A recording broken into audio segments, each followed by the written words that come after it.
Oh man, my bad, y'all. I've been sitting here talking this whole time with no audio. That's horrible. Sorry about that. I seen a couple of people came in, they bounced. I didn't have the audio on. I didn't have my mic on. I guess that's one of the issues with live streaming, right? But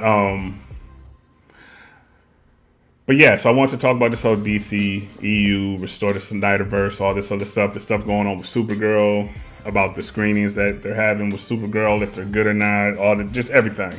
But I'll say it again because my mic was muted like a goddamn idiot. The last couple of days I've been on Mr. Phenom's channel, talking to some of his patrons in the comments and whatnot. This is after I, issued a challenge for a debate to him. After, as you've seen in the videos I put up, he said, "Oh, I don't duck no smoke. I don't duck no smoke." He's ducking the smoke. You know what I'm saying? I feel like a lot of times on both sides of the spectrum, certain people, they like to live in their own little echo chamber. You know what I'm saying? They like to live in a world where it's just they talk to people and they don't really get no responses if they're not controlled outside of the keyboard. Unlike me, I'm all for, dialogue. I have no problem with it. I welcome it. Even this, it should be in the, and I'm gonna put I'm gonna put it in here, the link. So if you want to come and join, you can pop up here and talk to me. Hold on one second here. Here is the, one second.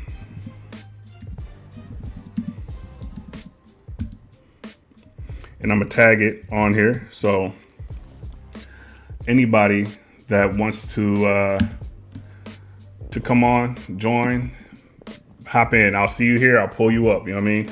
And we can have a conversation.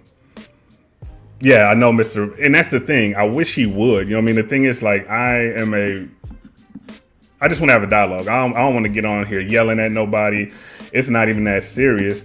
But the conversation could be needed, or I would like to have, and I would hope that somebody who claims to, he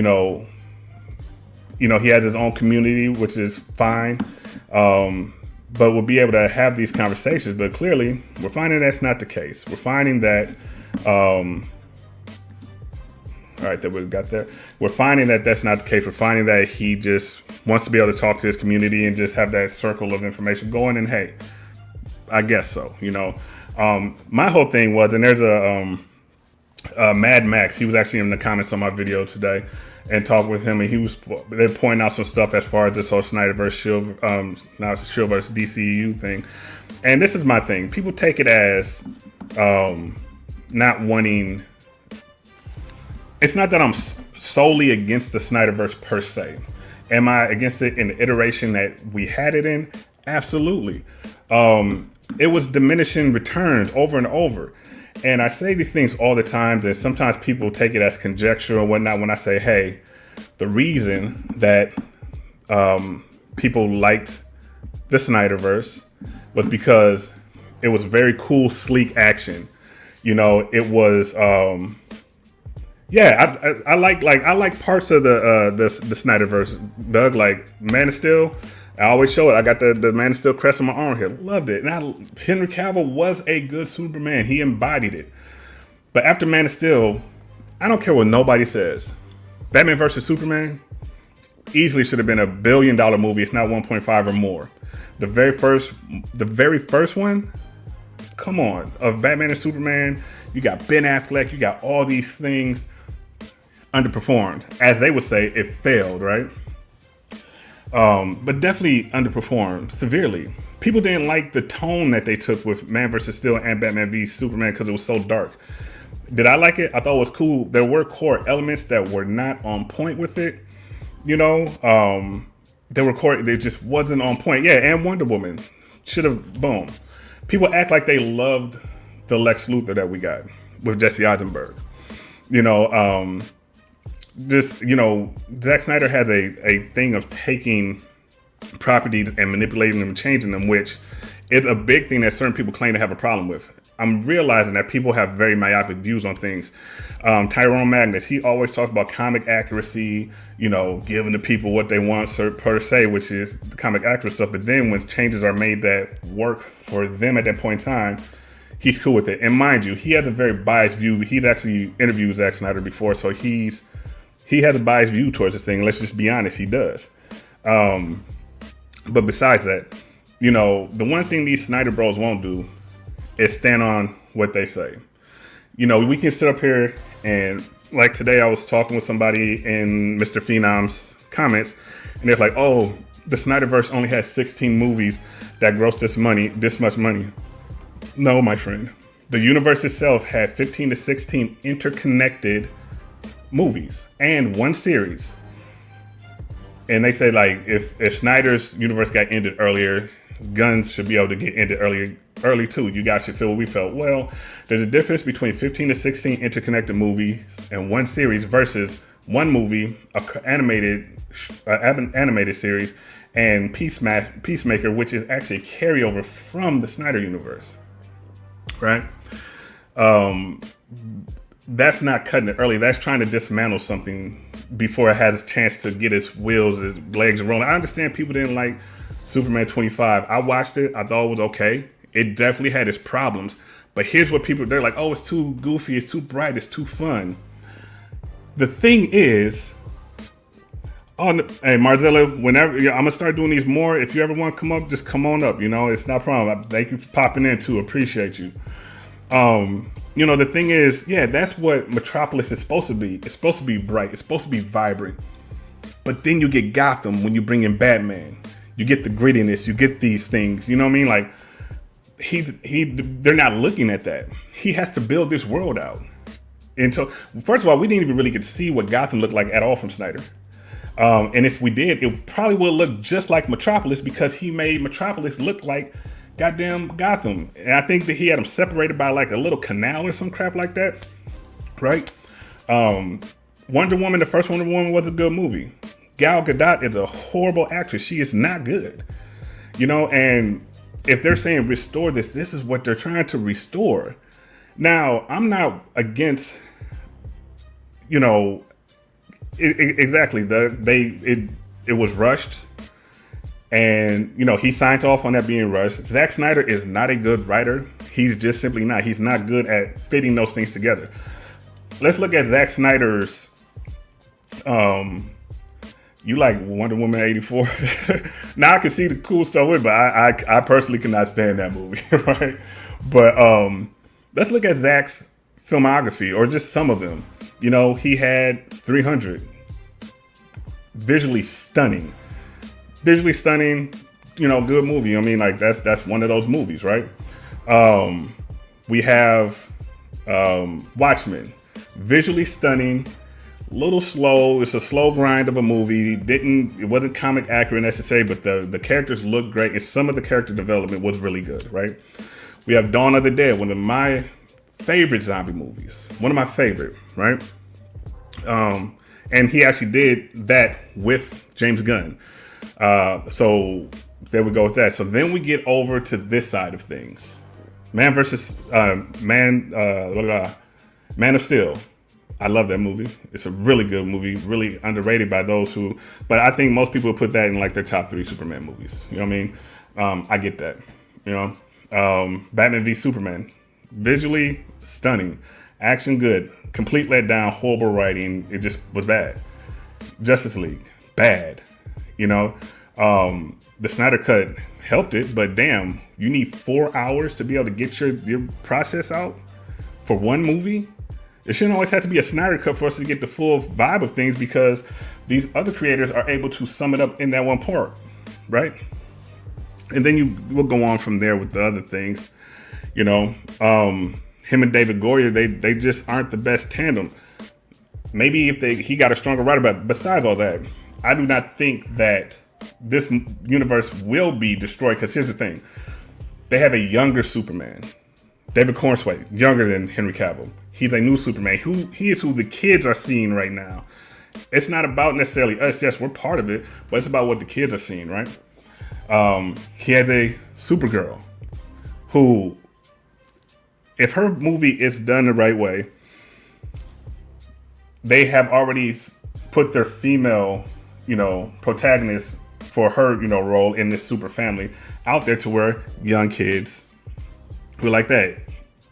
And you still get Batman, the cast, all that stuff. You got the Lanterns, which look at the difference in vibe. Now, we know they're all in the same universe, right?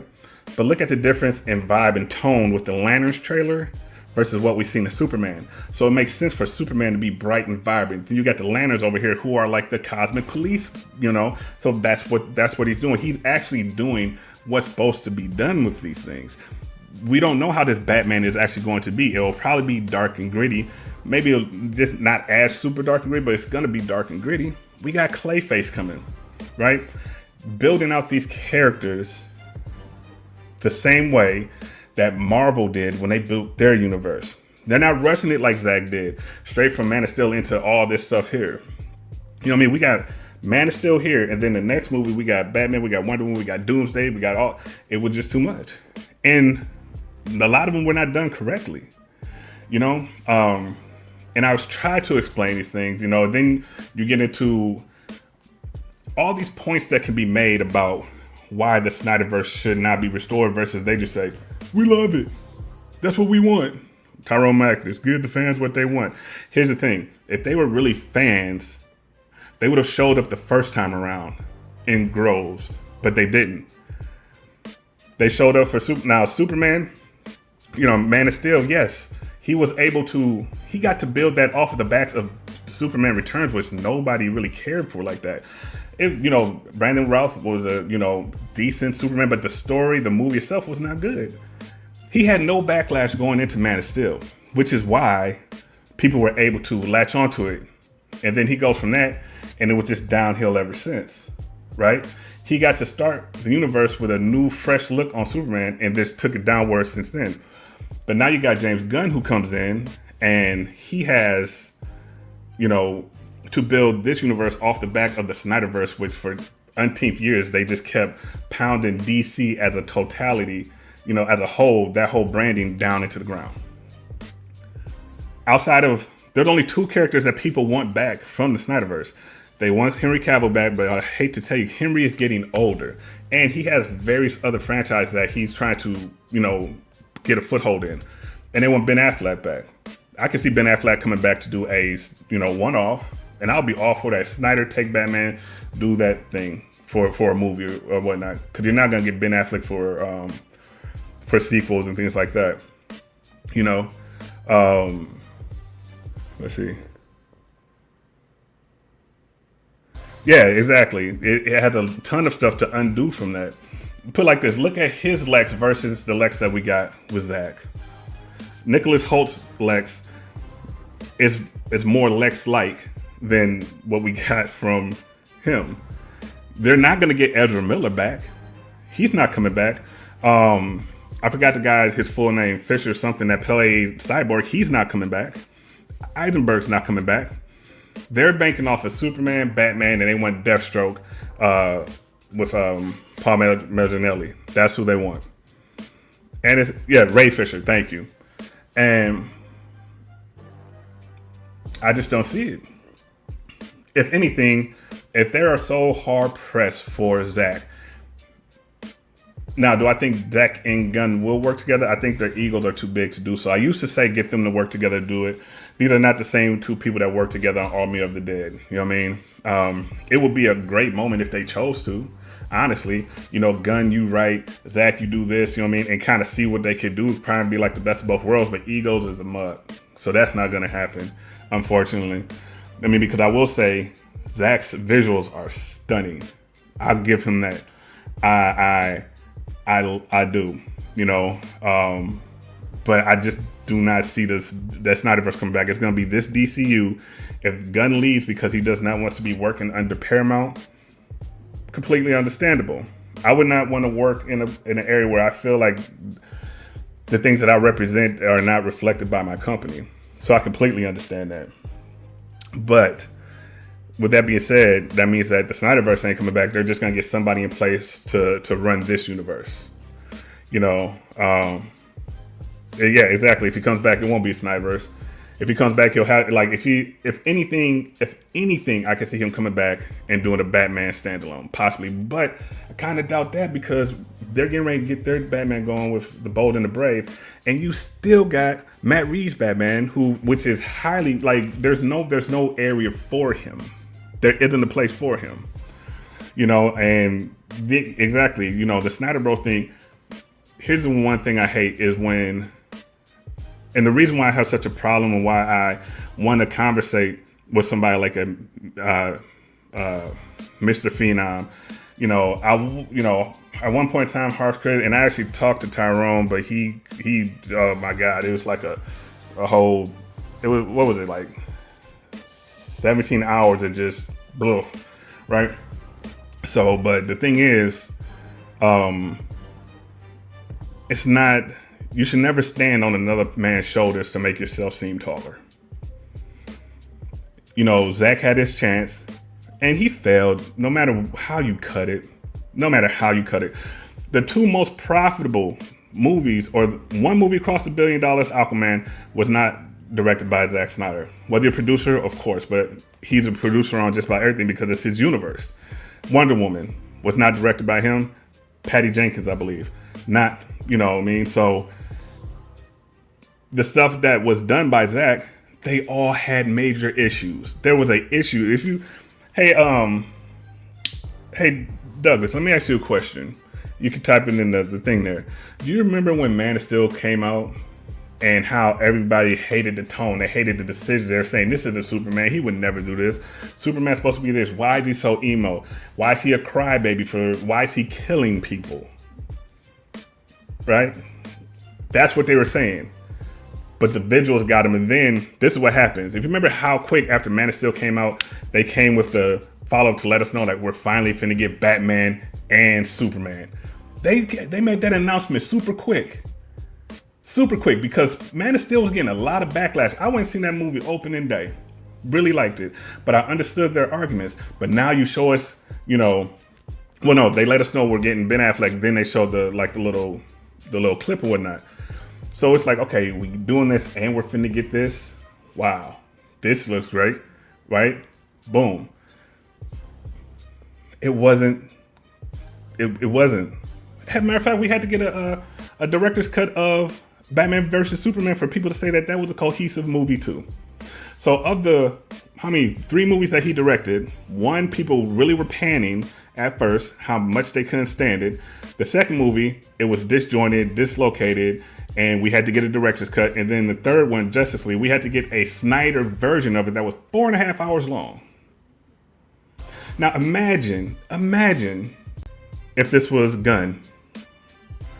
Gunn put out his Superman 25, and like I said, I've watched it once. I went to watch it again. I just didn't get fully into it. There was things I liked. I liked David Cornsweet as Superman, especially once he grows into the role. Yes, there should be an alteration to the suit a little bit, I get those things, right? That's what's supposed to happen in the second movie, Yeah, exactly.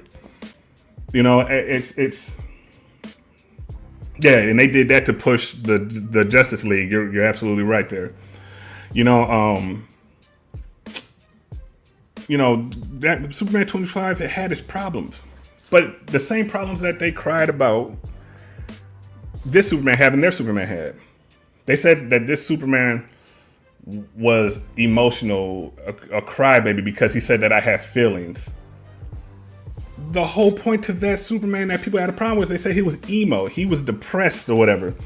You recognize that that Superman stole clothes and used to throw temper tantrums outside of bars because he can't deal with getting a drink thrown in his face. Remember that? That Superman killed people. That Superman was getting his ass whooped by what's her name? Phaedra, and the other big Kryptonian, and by Zod. He was getting thrashed. I seen this Superman fight, took some hits, gave him. But maybe it's because we've seen this Superman bleed, right? Because instead of making him a guy that is untouchable, he humanized him a little bit more. he's not an allegory for Jesus Christ in Gunn's movies as he is in look at the undertones to most of Zack Snyder's movies too, because everybody seems to think that because we all know politics plays a role in this, and James Gunn is so liberal and whatnot, and yes, Zack had the Jesus allegory for Clark in The Man of Steel, which lends to I definitely seen 1978 Superman, and he threw a little tantrum in the trailer restaurant too, but in a kind of a different way. But yeah, he didn't go outside and like put a semi on a stick of a skewer, but what was I saying? I lost my thought. It doesn't even matter. Oh, the Jesus allegories with Man of Steel, definitely. Yeah, and there you go. When Lois dies, Superman does cry, right? Each of these Superman has shown emotion. I mean, let's go back to Superman Returns. Brandon Roth, he was a creeper. He was peeking through. He was an ain't shit baby's daddy, is what that Superman was. Let's be honest. That Superman was peering through windows. He had a kid and left it for years and came back. So, the Supermen are supposed to show that. That's part of him being an alien, but being raised by humans to be able to exude those things. Other than that, he's just an alien. He doesn't have that connection, so that he won't connect with the audience. But yeah, that's just my thoughts on that. Like, these Snyder Bros have to have some realistic view source things, because they don't have them right now, to be perfectly honest with you. And I'm not saying that Zack is never going to come back, but I'm telling you this much: the Snyderverse is not coming back. And the sad thing about it is when you say, hey, it may not come back, all they can do is attack and, cry, or, the Snyderverse will prevail and all this other stuff. It's like, dude, I don't give a damn. I like James Gunn. He's cool. If James Gunn's gone, he's gone. Get somebody else in there to run it. I'm more about the property versus the person. You know what, James? Let me tell you what Zack Snyder does. He treats the situation with Snyder Bros like a bad breakup. So this is what I mean. You break up, you do whatever you guys break up, right? So you start dating somebody else. You know what this girl does? She tries to tempt you. She might send you a text message or two, send you a new picture, kind of like he does with old pictures of Batman, old this, old that. They put things online to drive your ire and whatnot, right? To get you to be all in this space. But then you got to really think about it and have enough awareness to say, if I get back with this person, I'm probably going to go through the exact same shit I did before, versus giving this new person a try. Now, this new person, she may not look exactly how I want her to. She may have some personality quirks that I can work with her on, and as we mature, things will get fixed and it can be a good relationship. Or do I go back to this BS and end up having to break up again and start all over again? All the Snyder Bros, they'll go that way. Oh, you know what? I'm gonna go back to the sure thing, and then 4 years later, whatever, they broke up again. It's just stupid. It's just stupid. Yeah, and all they do is say that you're hating. Hating on what? There's no reason for us to hate. Our universe is actually active right now. The worst thing that can happen to y'all is all y'all talk about, oh, Supergirl only $100 million budget. Maybe that's because they wrote a really dope script and don't need a bunch of theatrics necessarily for it to be a hit. They're going to get the young girls to rock with it, because she's going to be far more relatable to young girls than even Captain Marvel was. And you see, that was $1 billion movie. And this is Supergirl. But anything that does not align with their thoughts is hating. And that's a very childish mindset, which is, why they do things like, kids like to play with other kids, which is why we say stuff like, hey man, like your arguments, I think you're wrong on some things. Hey, let's have a debate, or let's just talk, whatever. You're an online person. I'm an online person. I know, he looks at my Shillverse channel and sees, maybe the followers that I have less than him, he doesn't know about my other channel, my other 2 channels on. I know he knows about one. He doesn't know about my 3rd channel on YouTube. He doesn't know about the following that I have on TikTok. He doesn't know about the following that I have on Facebook. So for some reason, he thinks that I'm trying to clout chase him with his 4,000 viewers. And he's been doing this 10 years. He's been actively recording online for 10 years. Through all of my social medias in different areas, I have about 50,000. And I have literally, as of last week, been doing this 1 year. And also the Shillverse stuff, the other channel, I just started that channel like a month and a half, 2 months ago, I think. You know, so when people try to say that you're clout chasing, that's just a way to deflect away from their fear of having to stand on what they're actually spewing online. If I'm saying something that I'm wrong about, if I'm saying something I'm leading people astray, I have no problem having a conversation with, because one, this is about stuff that we claim to really be into, that we claim to love, you know what I'm saying? So there should be no fear in that. I don't know. To me, I see a lot of fear when it comes to this type of stuff. Just because it's all displaced anger, because people like to be contrarians. They want to be opposite of what is going right now. Doesn't really make any sense, you know? Let's see here. Yeah, I mean, I'm looking more forward to Spider-Man than Supergirl. I'm looking forward to Supergirl, but I'm looking more forward to Spider-Man just because, like, the undertones to it, you know, the fact that they're using the hand to kind of hide something. I personally think they're using it to hide the fact that it's Hulk and Punisher. And it could be all 3. It will make sense for it to be Spider-Man, Daredevil, and Punisher going against the Hulk. That makes sense. You know, we already know that, you know, Punisher's in it. Daredevil's going to be the hidden thing along with Hulk, as we know in it.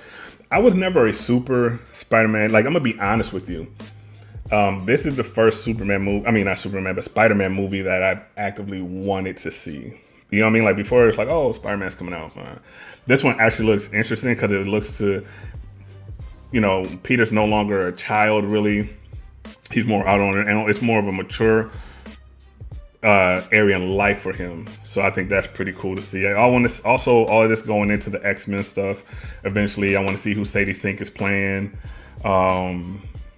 People are saying she's Jean Grey. People are saying that she's Gwen Stacy. I even heard somebody say Mary Jane. That's interesting. You know, I like Sadie Sink from Stranger Things, whatnot.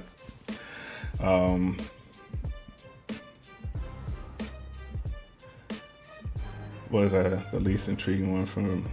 Oh, well, yeah. Well, I will say it lacked some of the bombasticness of the other ones. You know, No Way Home had a really dope looking trailer. I was kind of on the movie. Each of these ones. Well, the good thing also is this has a different director, so I think that's another thing too. So yeah, they're saying Sadie Sink is playing Jean Grey. They think, they're just not sure. It will make sense, you know, because they're going to start placing these people so they can get to Secret World. Because we know some of them obviously are going to pop up in Doomsday and stuff. So they need to start placing these mutants around. Like, I'm watching Daredevil. I wouldn't be surprised to see something in Daredevil, which that series, man, I was excited last year when Daredevil came out. Watched it. I was underwhelmed. Now I'm watching this season and it's already starting like super slow. And I'm like, all right, you know, it just doesn't have that same that the Netflix one did. There's just a little bit of a difference to it for me. But I do think this is going to turn up, hopefully later. I'm actually going to watch the second episode today, and I'm going to do a review for the first and second episode leading into the episode tomorrow, just so that if it does, I can be informed and whatnot, because got that. Supergirl comes, I'm going to be doing that. I'm really interested in seeing the Lanterns, you know. So, Yeah, yeah, Daredevil. It used to be. Only thing that got me excited from the first episode that I seen was the fact that that little glimpse of Muse, because I thought they wasted Muse last season. I thought that was a real waste for him. But I don't know. We'll see. We're kind of in like a weird little gap period right now to kind of see what's going on. All this stuff. It's just not the best content. You know what I mean? I'm excited for Avengers. I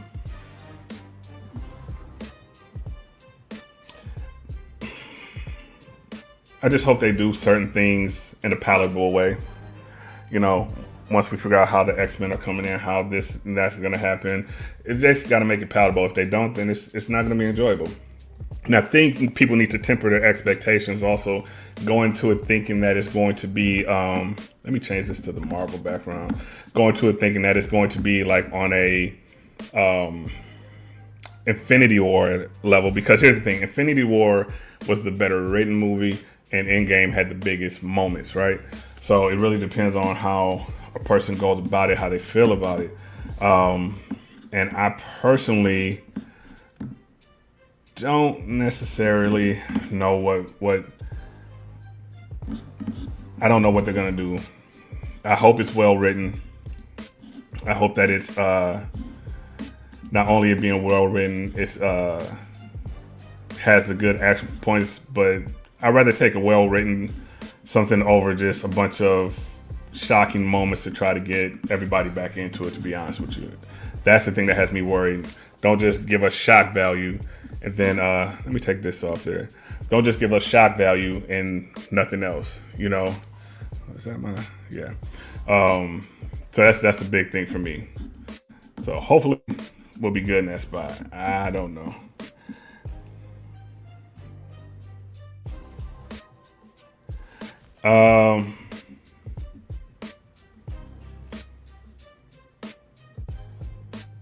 Yeah, really think that's how they're sprinkling it out. Like, we got Wolverine, right?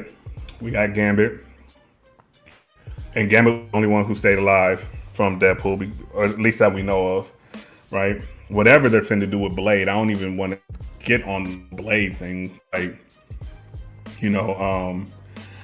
now as I was excited at first when Mahershala Ali was supposed to be Blade. Now I'm not as excited. Now I'm just kind of like, okay, let me change this really quickly. I'm just like, okay, well, if we're not gonna have Mahershala, then what are we gonna do? Like, who is going to be our Blade? Are we even gonna get a Blade movie at this point? Me personally, I just kind of like, all right, we'll see what happens when it happens. Give us Blade. I would love it. I think Mahershala is going to be a little old, so we shall see. We shall see. I like the whole, let's see. I like the whole Ryan Gosling for Ghost Rider thing. So we'll see. The truth be told is they throw out 20 scenarios, it will probably get 3 or 4 of them. That's fine. If they say, hey, we got Ryan Gosling, we got this person, if we get a couple of them, I'm fine with that. You can't get everything you ask for, So I'm fine with that. But hey, y'all, I'm gonna jump off this real quick for a little bit, but I'm gonna post it for viewing. But hey, you guys that were in here, thank you for joining me in the Shillverse. I really appreciate it. I will see you in a few, because I'm gonna be watching some stuff now and put some things up. All right. So, but I'm gonna post this right back. So thank y'all for joining, and I'll be talking to y'all in a few. Jay out.